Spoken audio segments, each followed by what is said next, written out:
আসসালামু আলাইকুম। আজকে হাজির হলাম নতুন একটি গল্প নিয়ে। সেটা হলো আপনার ঈগল এবং কাকের গল্প। আমরা জানি যে ঈগল খুবই শক্তিশালী এবং প্রচুর সে উঠতে পারে এবং সে অনেক ভালো শিকার করতে পারে।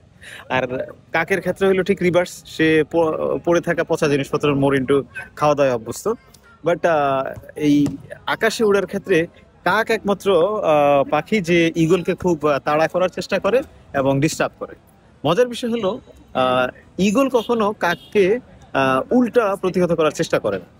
এক্ষেত্রে যেটা হয় যে কাক ঈগলের মাথায় বসে যায়, পিঠে বসে যায় এবং সে কি বলে ঠোকর মারার চেষ্টা করে, এভাবে ক্ষতি করার চেষ্টা করে। কিন্তু ফাইনালি যেটা হয়, ঈগল উপরে উঠতে থাকে এবং উপরে যত উঠে তত কিন্তু অক্সিজেনের পরিমাণটা কম থাকে। তো অক্সিজেনের পরিমাণ কম থাকলেও ঈগল যেটা করে বাস্তবে, উপরে গেলেও ঈগল অক্সিজেনের এই পরিমাণটা গ্রহণ করতে পারে, কাক পারে না। এক্ষেত্রে কাক উপরে গেলে অটোমেটিক পড়ে যেতে বাধ্য হয় এবং ক্ষেত্র বিশেষ মারাও যেতে পারে।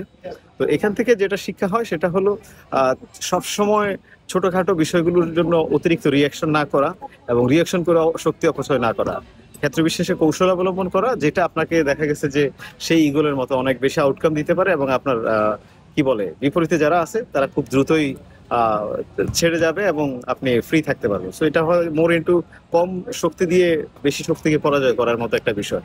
ভালো থাকবেন সবাই, দেখা হবে আবার। Thank you.